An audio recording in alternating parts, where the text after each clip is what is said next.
ইমাম গাজালি হঠাৎ করে একদিন ঘুমের ঘরে ঘুমন্ত, ঘুমের ঘরে কে যেন ডাক দেয়, এরে ইমাম গাজালি ঘুম থেকে উঠো, তাড়াতাড়ি ঘুম থেকে জাগ্রত হও।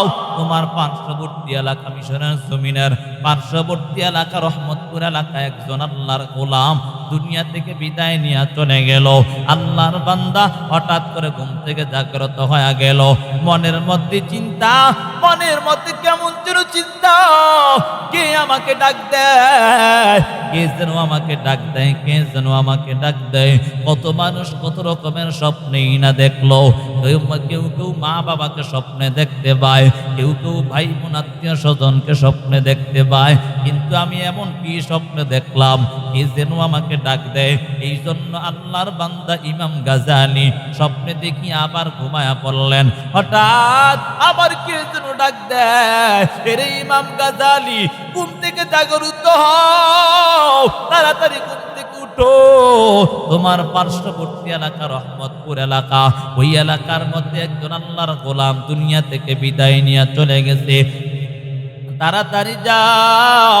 তার দাপন কাপন করার জন্য এমন কোনো লোক পাওয়া যাচ্ছে না, কোনো আলেম পাওয়া যাচ্ছে না। এই কথা শুনিয়া আল্লাহর বান্দা তাড়াতাড়ি ঘুম থেকে উঠিয়া ওযু বানাইয়া নামাজ আদায় করিয়া চলতে লাগলেন। মিশরের জমিনের পার্শ্ববর্তী এলাকা রহমতপুর এলাকায় যাওয়ার পর পাহাড়ি অঞ্চল, পাহাড়ের উপর উঠিয়া তাকায়া দেখে কোনো দিকে মানুষ দেখা যায় না। হঠাৎ করে নিচের দিকে তাকাইয়া দেখে কিছু সংখ্যক লোক কৃষি কাজে লিপ্ত হয়ে আছে। ইমাম গাজালি দৌড়ে গিয়া হাজির হয়ে গেলেন। ডাক দিয়া বলে, এরে চাচার দল বল, এই এলাকার মধ্যে কোনো মানুষ দুনিয়া থেকে বিদায় নিয়েছে কিনা? আল্লাহর বান্দারা ডাক দিয়া বলে, ইমাম সাহেব, আমরা কেউ বলতে পারতাম না কে এই দুনিয়া থেকে বিদায় নিয়েছে, আমরা কেউ জানি না। হঠাৎ করে একজন আল্লাহর বান্দা ডাক দিয়া বলে, ও ইমাম সাহেব, ওই যে পাহাড়টা দেখা যায়, পাহাড়ের অপর সাইডে আল্লাহর একজন বান্দার কুড়াঘর আছে, ওই ঘরটার কাছে গিয়া জানতে পারো। ইমাম গাজালি দৌড়াইয়া গিয়া হাজির। তাকাইয়া দেখে কুড়াঘরের সামনে একটা যুবক সন্তান বসে বসে কান্না করে। কান্না করার কারণে ইমাম সাহেব যুবককে ডাক দিয়া বলেন, যুবক সন্তান, বল বল, কেন তুমি কান্না করো? যুবক সন্তান ডাক দিয়া বলে, ও ইমাম সাহেব, আমার বাবা মারা গেছে, এই জন্য আমি কান্না করি নাই। তাহলে কেন কান্না করে জিনিসটা আমরা জানতে চাই। বলে, কান্নার কারণ হলো আমার বাবা সন্ধ্যা রাত্রে দুনিয়া থেকে বিদায় নিয়েছে। এমন কোন ইমাম সাহেব আমি পাইলাম না, এমন কোন ভালো মানুষ আমি পাইলাম না। আমার বাবার যে গোসল করাবে, আমার বাবাকে কাফন পরাবে, আমার বাবার জানাজার ইমামতি করবে, এমন কোন লোকও পাইলাম না। এই জন্য আমি কান্না করি। ইমাম গাজালি যুবককে ডাক দিয়া বলে, রে যুবক, কান্না করার দরকার নাই, কান্না করার প্রয়োজন নাই। আমার মালিক, আমার আল্লাহ আপনাকে পাঠাইছে তোমার বাবার কাফন দাফনের জন্য। সুবহানাল্লাহ। ইমাম গাজালি বলে, কান্না করার দরকার নাই, তাড়াতাড়ি পানির ব্যবস্থা করো, তোমার বাবাকে গোসল করাইয়া দিব। গোসল করাইয়া কাফন পরাইয়া যখন জানাজার ময়দানে নিয়ে যায়, অল্প কিছু সংখ্যক লোক নিয়ে যখন জানাজার নামাজের ইমামতি করলেন, ইমাম গাজালি জানাজার ইমামতি করিয়া আল্লাহর বান্দার লাশটা নিয়ে যখন রওনা হয়, যখন ওই কবরের দিকে রওনা হয়, কবরের দিকে রওনা হওয়ার পর হঠাৎ করে কেমন যেন মাওলার কুদরত শুরু হয়ে গেল। ইমাম গাজালি কাউকে কোনো কিছুই জিজ্ঞাসা করে নাই। যতই কবরের কাছাকাছি হয়, ততই কেমন যেন মাওলার কুদরত শুরু হয়ে যায়। ইমাম গাজালি যুবক সন্তানকে ডাক দিয়া বলে, এরে যুবক, বলো, তোমার বাবা এমন কোন আমল করত? তোমার বাবার এমন একটা আমলের কথা আমাকে জানায়া দাও।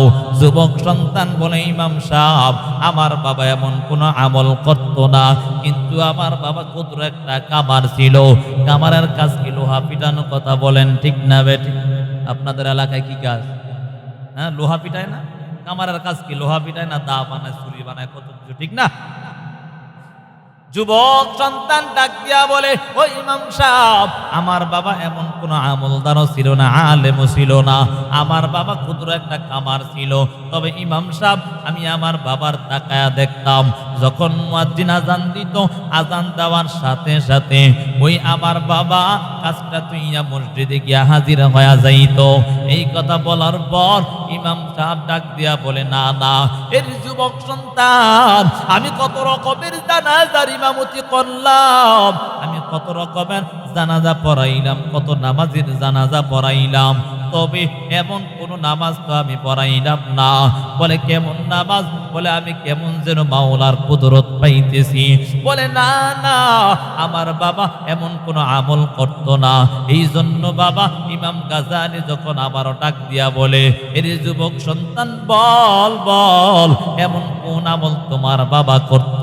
যুবক সন্তান ডাক দিয়া বলে, ও ইমাম সাহেব, আমার বাবা এমন কোন আমল আমি জানি না, তবে আপনি আমার মাকে জানতে পারেন, মায়ের কাছে প্রশ্ন করতে পারেন। এই কথা বলার পর ইমাম সাহেব ডাক দিয়া মাকে ডাক দিয়া বলে, এরে বোন, বল বল, তোমার স্বামী এমন কোন আমল করত? বলে যার কারণে তোমার স্বামীর কবর থেকে কুদরতের প্রকাশ পাইতেছি। বলে না না, এমন কোন আমল আমার স্বামী করত না। আমার স্বামী ক্ষুদ্র একটা কামার, আমার স্বামী মাত্র লোহা পিটাইতো, তবে যখন মুয়াজ্জিন আজান দেয় সাথে সাথে মসজিদে গিয়া হাজির হয়ে যাইত। এই কথা বলার পর ইমাম গাজালি বলে, না না, তোমার স্বামী অন্য কোন আমল করত। হঠাৎ করে আল্লাহর বান্দি ডাক দিয়া বলে, ও ইমাম সাহেব, আমার স্বামী একদিন আমার কাছে আসিয়া আমার কাছে একটা অনুমতি চাইলেন। বলে কি অনুমতি? বলে আমার স্বামী একদিন রাত্র গভীর ডাক দিয়া বলে, স্ত্রী আমার, আমি তো তোমাকে ভালো টাকা পয়সা দিতে পারি না, কোন রকম কামারের কাজ করিয়া দিন এনে আমরা দিন খাই, তোমাকে ভালো পোশাকও দিতে পারি না। ওই স্ত্রী আমার, তুমি যদি আমাকে অনুমতি দাও, আমি একটু কাজ করতে চাই, তুমি কি আমাকে দিবা কিনা? বলে কি এমন কাজ?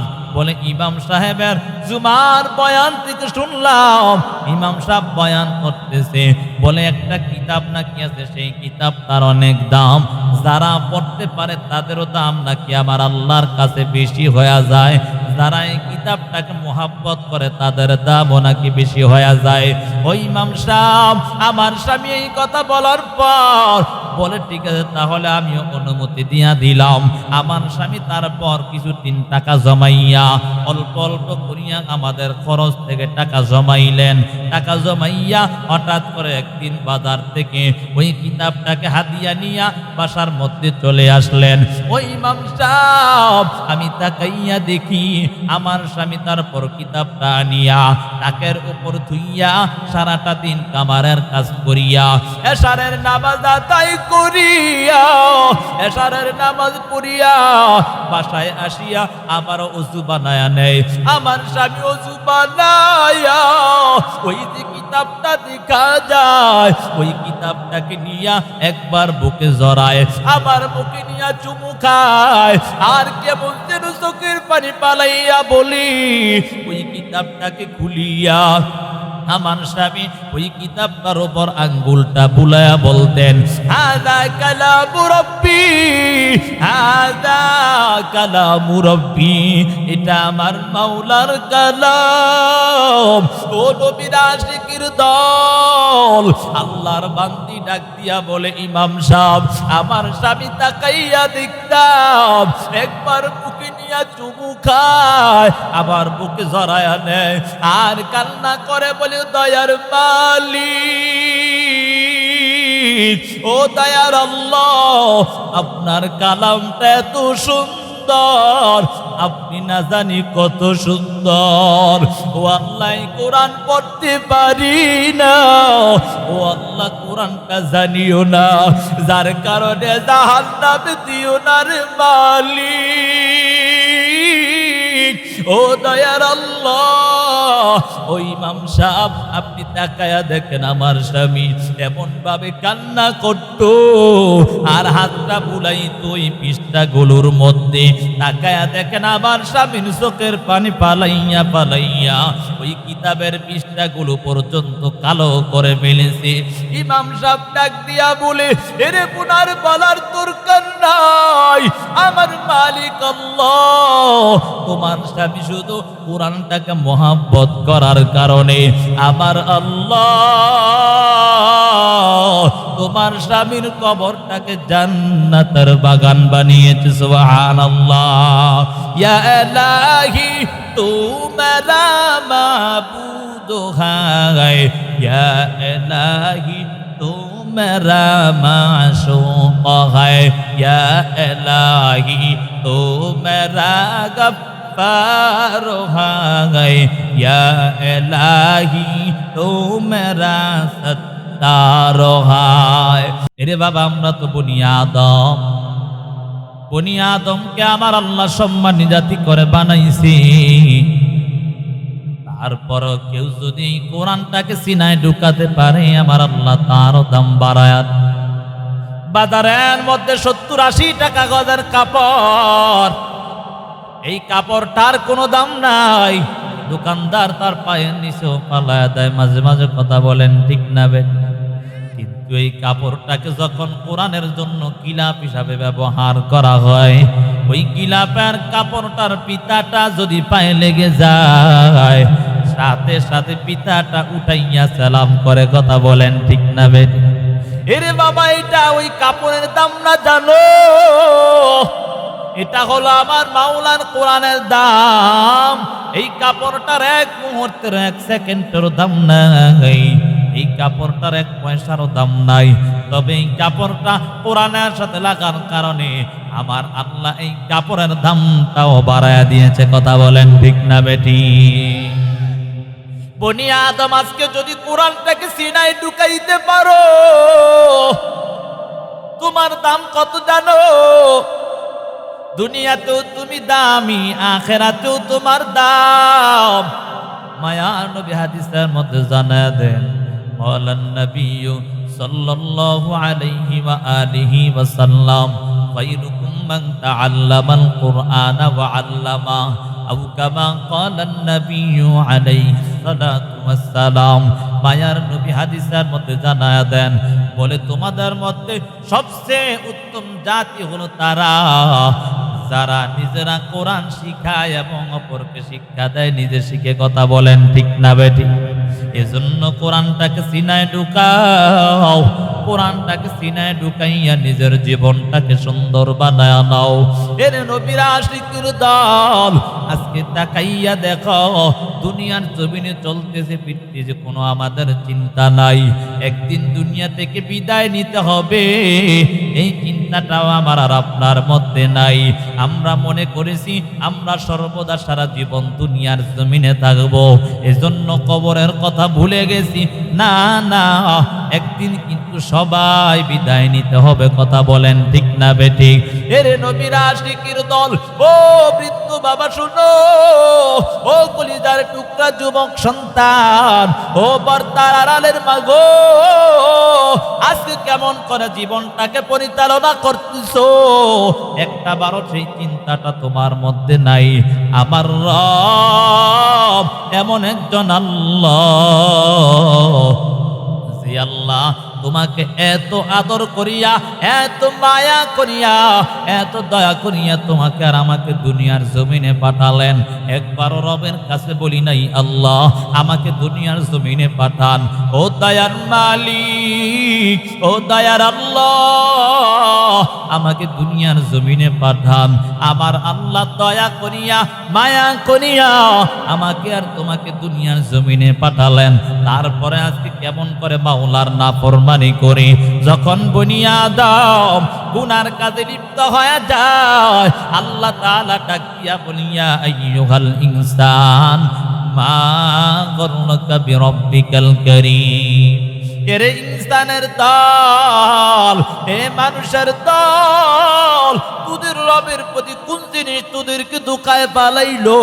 এত সুন্দর করে আমার আল্লাহ জিসিম দান করলেন, এত সুন্দর আমার আল্লাহ তোমার চেহারাটা দান করলেন, এত সুন্দর হাত পা গুলো আমার আল্লাহ দান করলেন, এত সুন্দর সব কিছু আল্লাহ দেওয়ার পর আল্লাহকে আজকে কেমন করে ভুলে গেলি রে বাবা? আমার মালিক আল্লাহ কিন্তু পারতেন তোমার একটা হাতকে অপাস বানাইতে, কথা বলেন ঠিক না বেটি? আমার আল্লাহ পারতেন তোমার মুখটা সামন দিকে নিয়ে চক্ষুগুলো পিছনের দিকে, আমার আল্লাহ তা করে নাই। সব কিছু তোমার সুন্দর মতো দিয়া আমার আল্লাহ এই কথা তোমাকে বুঝাইতে চায় আমার মালিক কেমন একজন দয়ার আল্লাহ, যে আল্লাহর নাফরমানি করলেও আমার আল্লাহ তোমাকে সুন্দরভাবে দুনিয়ায় চলাফেরার ব্যবস্থা করে দেয়। এরে বাবা, একটা বারো কি চিন্তা করো নাই? আমার মালিক তো তোমাকে এই কথা বলে নাই সারাটা দিন রাত কোনো গান গাও ও যুবক সন্তান, ও পর্দার আড়ালের মা গো, ও বৃদ্ধ বাবা, একটা কথা স্মরণ রাখবা, আজকে তোমার মা বাবা শুধু তোমাকে জন্ম দিয়েছে, যার কারণে যদি ওই মা বাবাকে একটা বার রাগ করিয়া ওই মাকে মা বলে ডাক না দাও, বাবাকে বাবা বলে ডাক না দেও, তাহলে ওই মা বাবা মনের বড় কষ্ট পাওয়া যায়। মানুষের কাছে গিয়া বলে আমার সন্তান আমাকে মা মা বলে ডাক দেয় না, আমার সন্তান আমাকে বাবা বাবা বলে পরিচয় দেয় না। এর নবীর আশিকের দল, মা বাবা শুধু মাধ্যম হইয়া তারপর দুনিয়ায় আসলা, আজকে সেই মা বাবাকে যদি রাগ করিয়া ডাক না দাও, মা বাবার মনে বড় কষ্ট হয়। আমার রব আমার মালিক আল্লাহ এত দয়া করিয়া দুনিয়ার জমিনে পাঠালেন। আমার আল্লাহ তোমাকে বলে নাই তোমার মা বাবার ডাক দেওয়া বন্ধ করে দাও, আমার রব ডাক দিয়া বলে তোমার মাকে তুমি মা বলে ডাক দাও, আমি আল্লাহর কোনো বাধা নাই। তোমার বাবাকে বাবা বলে ডাক দাও, আমি আল্লাহর কোনো বাধা নাই। তোমার মাকে মা বলিয়া ডাক দিবি, তোমার বাবাকে বাবা বলে ডাক দিবি, তবে মাঝে মাঝে একবার আমি আল্লাহকে যদি আল্লাহ বলি ডাক দেও, আমি আল্লাহ তোমার জীবনের সব অন্যায়গুলো মাফ করে দেব। সুবহানাল্লাহ। এরে বাবা, এই জন্য এখনো সময় আছে, মাওলার পথে নিজের জীবনটাকে পরিচালনা করো। এরে বাবা, আজকে তুমি তাকাইয়া দেখো কত যুবক সন্তান দুনিয়া থেকে বিদায় নিয়ে চলে গেল। এরে বাবা, আমাদের এলাকার মধ্যে আমি নিজের চোখে তাকায়া দেখতাম, যখন ছোটবেলা ছিলাম একজন আল্লাহর বান্দা ছিল, যুবক সন্তান ইমান আলী নাম করেছিল আল্লাহর বান্দাটা, হঠাৎ করে এই 2 দিন আগে দুনিয়া থেকে বিদায় নিয়ে চলে গেল। এত সুদর্শন যুবক ছিল জানো, এত সুন্দর বডি ফিটনেস ছিল রে বাবা, কিন্তু মৃত্যুর আগে তাকাইয়া দেখি ওই শরীরটা এত চিকন হয়ে গেছে। তাকাইয়া দেখলে বড় ভয় হয়, মনের মধ্যে চিন্তা ঢুকে গেল, হায় হায় এত সুন্দর যুবক সন্তান ছিল, আর আজকে এমন মৃত্যু হয়ে গেল। এরে বাবা, আজকে তাকাইয়া দেখ কিসের বাহাদুরি করো, কত জীবন এমন ভাবে চলে গেল। আপনাদের 300 ফিটের মধ্যে তাকায়া দেখেন কত যুবক সন্তানের লাশ দুনিয়া থেকে বিদায় নিয়ে চলে গেল। গতকালকেও আমার একজন মোহাব্বতের মানুষের ভাইয়ের ছেলেটা হুন্ডা অ্যাক্সিডেন্ট করিয়া দুনিয়া থেকে বিদায় নিয়ে চলে গেল। এর যুবক সন্তান কিসের বাহাদুরি করতেছ? এই বাহাদুরি তো তোমার কিছুদিনই টিকবে না। আজকে তুমি আছো, আগামীকালকে থাকবা তার কোনো গ্যারান্টি নাই। এজন্য সময় আছে, সাবধান হয়ে যাও, কোরআনটা ঢুকাইয়া নিজের জীবনটাকে সুন্দর বানায়া নাও। আমার মাওলার কোরআনটাকে যদি সিনায় ঢুকাইতে পারো, নিজের জীবনটা কত সুন্দর হয়ে যাবে। আজকে কোরআনটাকে সিনায় ঢুকাইতে পারলে দুনিয়াতেও তোমার দাম, আখিরাতেও আমার আল্লাহ তোমার দাম বাড়ায়া দিবে। রে বাবা, কোরআনওয়ালাদের কত দাম। ইমাম গাজ্জালী রহমতুল্লাহ আলাইহি, ইনার নাম আপনারা শুনছেননি? ইমাম গাজ্জালী জামানার বড় ইমাম, ইমাম গাজ্জালী রহমতুল্লাহ আলাইহি। একদিন আল্লাহর বান্দা ছোট ছোট ছিলেন, ছোট থাকা অবস্থায় মাদ্রাসায় গিয়া পড়ালেখা করতেন, কিন্তু প্রত্যেক দিন পিছনের টেবিলে গিয়া বসতেন। আল্লাহর বান্দা ইমাম গাজালি পিছনের টেবিলে বসার পর ইমাম সাহেব যখন, উস্তাদ যখন পড়ার পর প্রশ্ন করে, তখন সাথে সাথে পিছনের টেবিল থেকে উঠিয়া ইমাম গাজালি প্রশ্নের জবাব দিয়া দেয়। একবার দুইবার জবাব দেওয়ার পর উস্তাদ ডাক দিয়া বলে, এরে ছাত্র, আগামীকালকে থেকে তুমি সামন টেবিলে বসবা। দেখবেন ভালো ভালো ছাত্র ছাত্রীদেরকে সামন টেবিলে বসায় কথা বলেন ঠিক। আমার মতো নির্বোধ যারা, জ্ঞানহীন যারা, এরাই না পিছনে বয়, নাকি বুঝেন না এই কথা? এরকম যারা জ্ঞানী তারা তো সামনে বয়, ঠিক না? বুঝছেন কথা? কারণ কেন? যেমন একটা উদাহরণ আমি এখানে কথা বলতেছি, আমার প্রশ্ন করার পর উত্তর দেন না, তো আমি বুঝবো যে আমার কথা কিছুই বুঝেন না, নাকি? তো উস্তাদ চিন্তা করলো ছাত্রটা খুব ভালো মানুষ, ভালো ছাত্রই দেখা যায়, পড়ালেখা ভালোই পারে, আগামীকালকে থেকে সামনে বসলে আমার প্রশ্ন করলে সাথে সাথে জবাব দিলে আরেকটু স্পৃহা বেড়ে যায়। কথা বলেন ঠিক না বেঠিক? স্যার চিন্তা করে, উস্তাদ চিন্তা করে, তাহলে মনে হয় আমার পড়াটা ছাত্র বুঝছে। কথা বলেন ঠিক নেই? উস্তাদ ছাত্রকে ডাক দিয়া বলে, রে ছাত্র, আগামীকালকে থেকে পিছনের টেবিলে আর বসবা না, সামন টেবিলে বসবা। ছাত্র উস্তাদকে ডাক দেয়া বলে, উস্তাদ ইনশাআল্লাহ আগামী দিন চেষ্টা করবো সামন টেবিলে বসার জন্য। বুঝছেন কথা? বসবো এই কথা বলেন, কি বলছে? বসার চেষ্টা করবো ইনশা। আগামীকালকে হয়ে গেল, ছাত্র আবারও পিছনের টেবিলে বসে গেলেন। পিছনের টেবিল থেকে ছাত্র আবার দাঁড়ায় সবার আগে জবাব দেয়। দ্বিতীয় দিন উস্তাদ একটু আর একটু ধমক শুনে ডাক দিয়া বলে, এরে ছাত্র, তোমাকে না গতকালকে বললাম সামন টেবিলে বসার জন্য, আজকে আবার কেন পিছনের টেবিলে বসলে? ছাত্র বলে, উস্তাদ জি, আগামীকালকে বসার চেষ্টা করবো ইনশা। আবারও চেষ্টা, বসবো এই কথা বলেন। কারণ বসবো বলার পর যদি না বসতে পারে মিথ্যা কথা হইব। কথা বলেন ঠিক নেই? ওয়াদার খেলাপ হয়ে আছে। ছাত্র বলে, উস্তাদ জি, আগামীকালকে বসার চেষ্টা করব। তৃতীয় দিন তাকাইয়া দেখি ছাত্র পিছনের টেবিল থেকে উস্তাদের জবাব দেয়। উস্তাদ এবার ধমক দিয়া বলি, রে ছাত্র, বল বল, তোমাকে কোন জিনিস আমার আদেশকে বাধা দেয় একটু জানতে চাই। উস্তাদটা ধমক দেবার কারণ ছাত্র কেমন যেন কান্না শুরু করে দিল। কারণ দেখবেন, আমরা একটা ছোট বাচ্চাকে বা কাউকে যদি আমরা মুরব্বীর একটা কথা বলি, যুবক সন্তানকে একটা কথার আদেশ দেওয়ার পর যদি না মানে, আমরা বেয়াদব বলি না আদবওয়ালা বলি? হ্যাঁ, বলে বেয়াদব কথা শুনে না। কথা বলেন ঠিক নেই? আর বেয়াদব শুধু মানুষের কাছে না, আল্লাহর রহমত থেকেও নিরত হয়ে যায়। কথা বলবেন ঠিক নেই? আজ খোদা কা হিমে তৌফিকে আদব বেআদব মাহরুম গাস্তাজ ফজলেরা। উস্তাদ ছাত্রকে কেমন যেন একটু ধমক দিয়া দিল। ছাত্র ধমক শুনিয়া মনে বড় ভয়। উস্তাদ মনে হয় আমাকে বদদুয়া দিল। মনের মধ্যে একটা চিন্তা ঢুকে যায়, মনের মধ্যে একটা ভয়, ভয় নিয়ে কেমন যেন কান্না শুরু করে দিলেন। এমন কান্না শুরু করল, কান্নার কারণে ওই উস্তাদ ছাত্রের কান্না দেখিয়া ছাত্র কেমন যেন এমনিতেই কান্না শুরু করে দিল। উস্তাদ বলে, রে ছাত্র, বল বল, আমি তো তোমাকে ব্যত্যাঘাত করলাম না, কিছুই করলাম না, মাত্র একটু ধমক দিলাম, যার কারণে তুমি এমন ভাবে কান্না করো, কিছুই তো বুঝতে পারলাম না।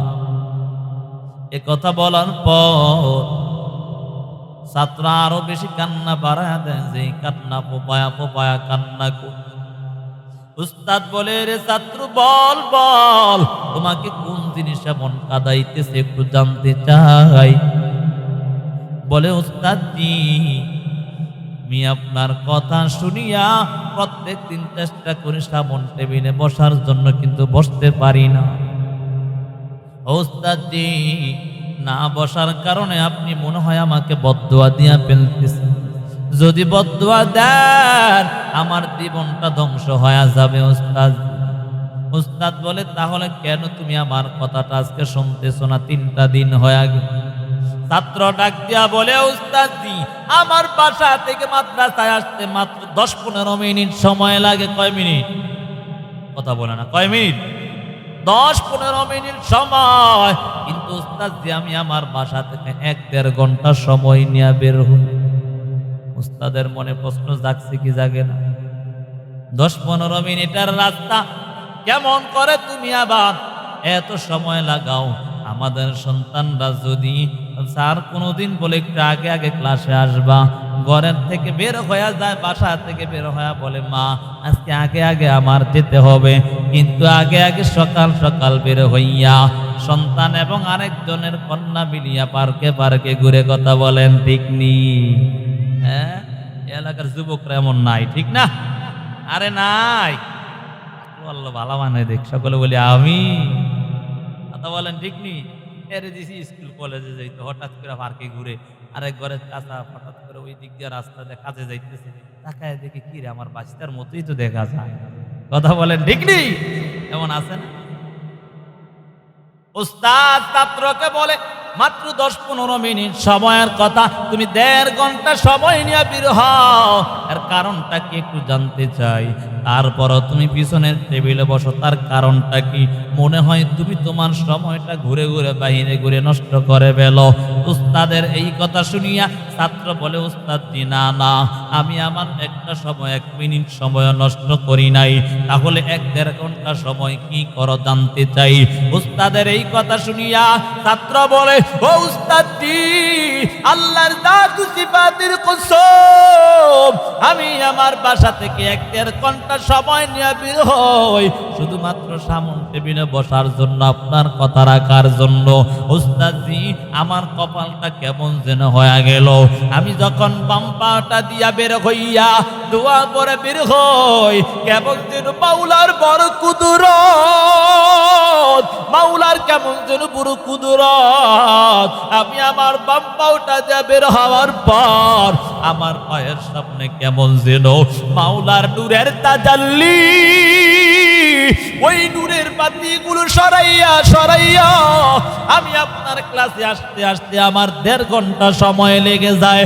উস্তাদ ডাক দিয়া বলে, এর ছাত্র আর বলার প্রয়োজন নাই, যারা কোরআন বলা হয়, যারা কোরআনের আলেম হয়, যারা তালিবুল আলেম হয়, তাদের পায়ের নিচে আমার আল্লাহর নূরের ফেরেশতারা নূরের পর বিছায়া দেয়। সুবহানাল্লাহ।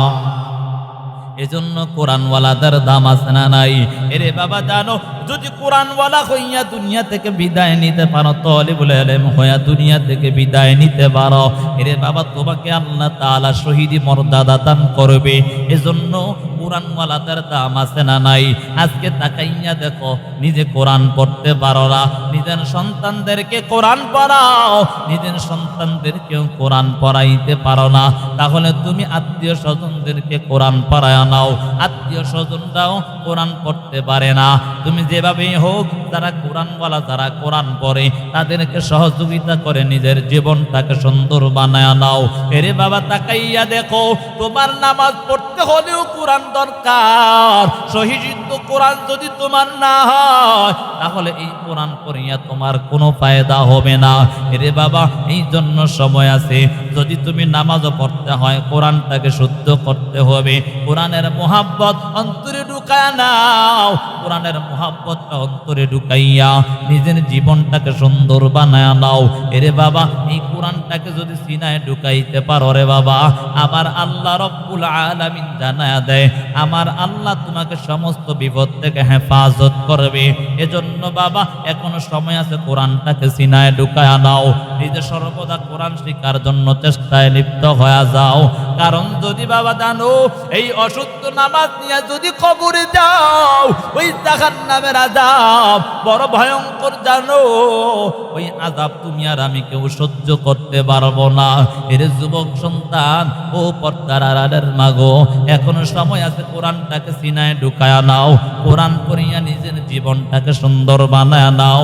তবে যদি আপনি শিখতে নাও পারেন, চেষ্টা যদি মৃত্যুর আগ পর্যন্ত চালায়া যেতে পারেন, আমার মালিক দয়ালু আল্লাহ তোমার ওই চেষ্টাকে আল্লাহ কবুল করে, জীবনের যত ইবাদত আছে সব কবুল করে দিতে পারে কি পারে না? কথা বলেন, পারে কি পারে না? আরে বাবা, যদি চেষ্টা থাকে আপনার আর আমার, যদি এমন যে কোরআনটা শিখবো যেভাবে হোক চেষ্টা চালায়া যান, তাহলে দেখা যায় ওই কোরআন শিখার সওয়াব আল্লাহ দান করে কি করে না। এজন্য নিজে কোরআন শেখার চেষ্টা করবেন, পারবেন তো ইনশাআল্লাহ। এরে নবীর আশিকের দল, কোরআনটাকে সিনায় ঢুকাও। কোরআনটাকে যদি সিনায় ঢুকাইতে পারো, তাহলে তোমার দাম আমার আল্লাহর কাছে অনেক বেশি হয়ে যাবে। এরে বাবা, যদি নিজে না পারো সন্তানদেরকে কোরআন পড়াও, আত্মীয় স্বজনদেরকে কোরআন পড়াইয়া নিজের জীবনটাকে সুন্দর বানাও। আর না হয় তুমি নিজের কোরআনের প্রতি মুহাব্বতটা বাড়ায়া দাও। এরে বাবা, জানো এই কোরআনের প্রতি মুহাব্বত রাখলে কত দাম। এজন্য বাবা, কোরআনটার মুহাব্বত অন্তরে ঢুকাও। জাহান্নামের আযাব সহ্য করতে পারবা না। কোরআন না নিয়ে যদি কবরে যাও, তাহলে কবরের আযাব সহ্য করতে পারবা না। এজন্য বাবা, নিজে কোরআন পড়তে পারো না, সন্তানদেরকে কোরআন পড়ায় নাও। সন্তানদেরকেও কোরআন পড়াইতে পারো না, নাতি পুঁতিদেরকে কোরআন পড়ায় নাও। যদি তাদের কেউ না পারো, তাকাইয়া দেখো এলাকার মধ্যে কত এতিম এতিম বাচ্চা, কত এতিম অসহায় গরিব সন্তান কোরআন পড়তেছে, ভালো কোনো পোশাকও পায় না। এরে বাবা, তাকাইয়া দেখো আজকে তোমার সন্তানের শীতের সময় একটা পোশাক হয় না, দুইটা পোশাক হয় না, কয়েকটা পোশাক ক্রয় করে দাও। কত সন্তান এতিম, যার মা নাই, যার বাবা নাই, সে বুঝে মা বাবা হারা যে কেমন যন্ত্রণা। এরে বাবা, জানো আমার মায়ার নবীও বড় এতিম। মায়ার নবী একদিন রাস্তা দিয়া যায়, হঠাৎ করে রাস্তার প্রতি তাকায়া দেখে শিশু একটা বাচ্চা দাঁড়ায়া দাঁড়ায়া কান্না করে। নবী আমার ডাক দিয়া বলে, রে সন্তান বল, কেন এমন কান্না করো? শিশু সন্তান ডাক দিয়া বলি, এরে চাচা, আমি আপনার কাছে বলবো না, আমি আমার মায়ার নবীর কাছে বলবো। নবী আমার ডাক দিয়া বলে, এরে সন্তান বল বল, কেন নবীর কাছে বলবা? বলে, আমি সন্তান বড় এতিম, আমার নবীও নাকি বড় এতিম, আমার নবীরও নাকি মা নাই, বাবা নাই। এজন্য মায়ার নবীর জন্য দাঁড়াইছি। মায়ার নবী মুখে জড়াইয়া দূরে বলে, রে সন্তান, আমি সেই নবী। মায়ার নবী শিশু বাচ্চাটাকে নিয়া ঘরে চলে যায়। আম্মা জান আয়েশা সিদ্দিকার কাছে গিয়া বলে, রে আয়েশা, যাও যাও, তাড়াতাড়ি বাচ্চাটাকে গোসল করায়া দাও, গোসল করায়া সুন্দর পোশাক পরায়া দাও।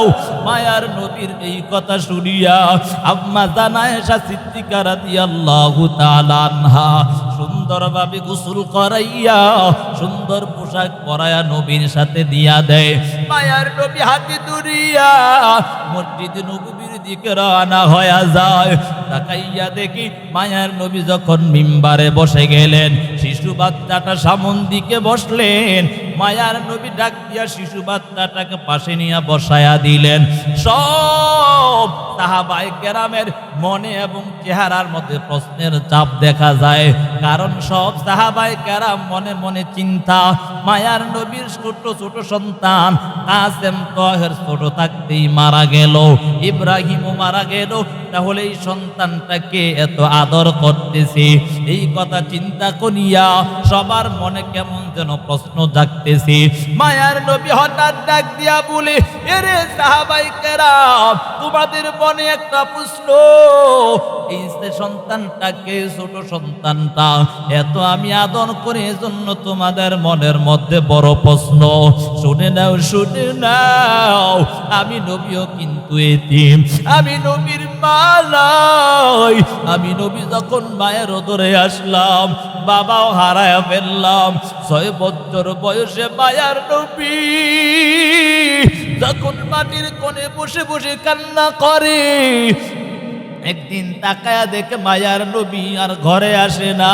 মায়ার নবীর মা হযরত আমিনা রাদিয়াল্লাহু তাআলা আনহা চিন্তায় পড়ে গেল, আমার বাবা নাই, কে কোনো আবার আঘাত করলো কিনা। এই চিন্তা করিয়া মায়ার নবীর মা দৌড়ায় মাঠের দিকে দৌড়ায়। তাকায়া দেখে মায়ার নবী মাটির কোণে বসে কান্নার আওয়াজ। কান্না করার কারণে মা ডাক দিয়া বলে, রে সন্তান বল, কেন তুমি কান্না করো, তার কারণটা জানতে চাই। এ তোমাকে আঘাত করেছে বলো। বলে, কেন তুমি এমন কান্না করো? মায়ার নবী ডাক দিয়া বলে, রে মা, আমি তাকাইয়া দেখি আমার বন্ধু বান্ধবরা, তাদের আত্মীয় স্বজনরা আসিয়া তাদেরকে সবাই নিয়ে যায়। ওরে মা, একদিন তো দেখলাম না আমার বাবা আমার আত্মীয় স্বজনরা এসে নিয়ে যাইতে। এই কথা বলার পর মা কান্না করে আর বলে, রে সন্তান, তুমি যখন উতরে আসছো তোমার বাবা দুনিয়া থেকে বিদায় নিয়ে চলে গেল। মায়ার নবী বলে, রে মা, আমি আমার বাবার কবর দেখতে যাব। মায়ার নবীর মা নিজের শ্বশুরের কাছে গিয়া বলে, আব্দুল মুত্তালিবের কাছে গিয়া বলে, এরে আব্বা জান, আপনার নাতি আপনার সন্তানের কবর দেখবে। দাদা এই কথা শুনিয়া উম্মে আয়মান একজন একটা সাওয়ারি দিয়া মাকে এবং সন্তানকে তিনজন মিলিয়া পাঠায়া দেয়। মায়ার নবী যখন কবরের পাশে গিয়া দাঁড়ায়া যায়, মায়ার নবী কেমন যেন কান্নার আওয়াজ। মায়ার নবী ডাক দিয়া বলে, রে আব্বা জান বলো, কত একটা দিনও তুমি আমাকে বাবা বলে ডাক দিলা না, আমিও তোমাকে বাবা বাবা বলে ডাক দিতে পারলাম না। এমন কান্না করতেছে। মায়ার নবীর মা কেমন যেন কান্না দেখিয়া নিজেও সহ্য করতে পারে না। এদিক দিয়া অন্ধকার অর্থাৎ সন্ধ্যা হয়ে যাচ্ছে। মা ডাক দিয়া বলি, রে সন্তান, তাড়াতাড়ি রওনা হও, আমরা তাড়াতাড়ি এখনো সময় আছে বাসায় চলে যাব। মায়ার নবীকে নিয়া সাওয়ারির মধ্যে উঠিয়া যখন রওনা হয়ে গেলেন, আবওয়া নামক স্থানে যাওয়ার পর মায়ার নবীর মা ডাক দিয়া বলে, এর সন্তান দাঁড়াও, তাড়াতাড়ি দাঁড়াইয়া যাও, আমার বুকে বড় যন্ত্রণা, আমি আর সহ্য করতে পারতেছি না। এর সন্তান তাড়াতাড়ি দাঁড়াও, আমার বড় যন্ত্রণা শুরু হয়ে গেছে। মায়ার নবী দাঁড়াইয়া সাওয়ারি থেকে যখন মাকে নামায়া ফেললেন, মা হঠাৎ করে ডাক দিয়া বলি, রে সন্তান, আমি মনে হয় আর বেশিক্ষণ বাঁচব না, আমার মুখে বড় যন্ত্রণা শুরু হয়ে গেছে। মায়ার নবী ডাক দিয়া বলি, রে মা, আমার দুনিয়ার জমিনে বাবা নাই, আমি তোমার কাছে একটু আশ্রয় পাইতাম, আমি আর কাকে মা মা বলে ডাক দিব। এই জন্য মায়ার নবী কান্না করে। এমন কান্না করতে করতে কিছুক্ষণ পর তাকায়া দেখে মাও দুনিয়া থেকে বিদায় নিয়ে চলে গেল। মাও নাই, বাবা নাই। মায়ার নবী 8 বছর বয়সে দাদাও হারায়া ফেললেন। মায়ার নবী বড় এতিম। একদিন বয়ানের মধ্যে বসিয়া দুই সাহাবায়ে কেরামদেরকে বয়ান দেয়। ও সাহাবায়ে কেরাম শুনিয়া নাও, আমি নবীর মা নাই, আমি নবীর বাবা নাই। কাফের বেঈমান মুশরিকরা আমি নবীকে কত রকম নির্যাতন না করলো, আমি নবীকে কত রকমের আঘাত দিয়েছি জানো। আমি একটা বারো আমার মাকে ডাক দিতে পারলাম না, আমি আমার বাবার কাছে গিয়ে আমার কষ্টের কথা বলতে পারলাম না। ও সাহাবায়ে কেরাম শুনিয়া নাও, আমি নবীও বড় এতিম। তোমরা আমার পক্ষ থেকে আমার কিছু বাণী তুমি অনুপস্থিতদের কাছে তোমরা পৌঁছায়া দিবা। বলে সেই বাণীগুলো হলো, আমি নবী যেমন এতিম, যদি দুনিয়ার জমিনে কেউ কোনো এতিম পায়, ওই এতিমের মাথায় যদি হাতটা বুলায়া দেয়, ওই হাতের নিচে যত চুল থাকবে ওই চুল পরিমাণ সওয়াব আমার আল্লাহ তার আমলনামায় দান করে সুবহানাল্লাহ। এরে বাবা তাকাইয়া দেখো এমন কত এতিম অসহায় ছোট ছোট কত বাচ্চারা ওই মাদ্রাসার মধ্যে পড়ালেখা করে, জানো আজকে তোমার সন্তানের একটা পোশাক হয় না, তোমার সন্তানকে ভালো জায়গায় রাখো, একটা বারো কি চিন্তা করলা না? কত ছোট ছোট এতিম বাচ্চা, কত অসহায় সন্তানগুলা ওই মাদ্রাসার মধ্যে পড়ালেখা করে। এরে বাবা জানো মানুষ দুনিয়া থেকে বিদায় নেওয়ার পর সব দরওয়াজা বন্ধ হয়ে যায়, মাত্র তিনটা দরওয়াজা খোলা থাকে। একটা হলো সদকায়ে জারিয়া, দ্বিতীয় নাম্বার হলো উপকারী ইলম, তৃতীয় নাম্বার হলো নেককার সন্তান। রে বাবা যদি আপনি সদকায়ে জারিয়া নিজের মা বাবার কথা স্মরণ করিয়া, নিজের আত্মীয় স্বজনের কথা স্মরণ করিয়া কোরআনের জন্য রে বাবা যদি আমি ডাক দিয়া বলি, এই যে মাদ্রাসা আপনাদের এলাকার মধ্যে আপনাদের বড় দাম জানো, যে এলাকার মধ্যে মাদ্রাসা থাকে ওই এলাকাত রহমত বর্ষণ হয়, ওই এলাকাত আযাব আমার আল্লাহ দান করে না। বাবা আলোচনা চলবে কিন্তু বাবা বড় বড় টাকা পয়সার মালিক রে বাবা আল্লাহ সবার টাকা কবুল করে নাই। এরে বাবা আমি যদি ডাক দিয়া বলি কোরআন আনার জন্য, ওই যে মাদ্রাসার ছাদের ঢালাই হবে বাবা, 2-3 টন রডই লাগবে। আমি যদি ডাক দিয়া বলি বাবা আপনি আপনার সন্তানকে যেমন লালন পালন করেন, কোরআনের সন্তানদেরকে আপনি তেমন লালন পালনের জন্য আমি যদি ডাক দিয়া বলি বাবা আপনি 1 টন রড দিবেন, এমন কোন বান্দা আসেননি? কে আছেন একটু দাঁড়াইয়া বলেন যে হুজুর আলোচনা চলবে, কেউ উঠবেন না, কোরআনের মজলিস। আমি একটু ডাক দিয়া বলি বাবা কোরআনের জন্য, মা বাবার জন্য একটু কি পারবেন না আল্লাহর রাস্তায় নবীর ঘরের মধ্যে দান করার জন্য 1 টন রড দিবেন? আল্লাহ আপনার দানকে কবুল করুন, সকলে বলি আমিন। আপনার মা বাবা আপনার জন্য তাকায় আছে আপনার দিকে। আজকে মা বাবা কত কষ্ট করিয়া করিয়া আপনার জন্য আজকে এত কিছু করে গেলেন। এই মা বাবা কবরে থাকিয়া বলে, এ সন্তান জীবনে সব কিছু তোমার জন্য উৎসর্গ করলাম, আজকে সন্তান কেমনে ভুলে গেলা? সেই সন্তান মা বাবার কথা স্মরণ করিয়া একটু এখন সময় আছে মায়ের কথা চিন্তা করিয়া, বাবার কথা চিন্তা করিয়া, যেই মা 10 মাস 10 দিন গর্ভে ধারণ করেছে, কথা বলেন ঠিক না বেঠিক? অনেকের মা নাই, অনেকের বাবা নাই। এই বাবা তাকাইয়া দেখো মায়ের কথা চিন্তা করিয়া, এরে বাবা একটা বারও চিন্তা করলা না? কত জনম দুকুনি মা বাবা অন্ধকার কবরে চলে গেছে রে বাবা, আজকে একটা বারও চিন্তা করলা না? ওই মায়ের খবর তোমার নাই, বাবার খবর তোমার নাই, কেন আজকে মা বাবাকে ভুলে গেলা? অথচ যেই বাবা মাতার গাম পায়ে পালাইয়া কত রকমের কষ্ট করিয়া নিজে না খাইয়া সন্তানকে খাওয়াইছি। এরে বাবা আমি আমার প্রত্যেকটা মাহফিলেই কথাই বলি রে বাবা, এমনি অজান্তে বের হয়ে যায় আমার বাবা এমন কোনো বড় টাকা পয়সার মালিক ছিল না, মাত্র মাদ্রাসায় খেদমত করতো, 5-6 হাজার টাকার হাদিয়া পাইতো।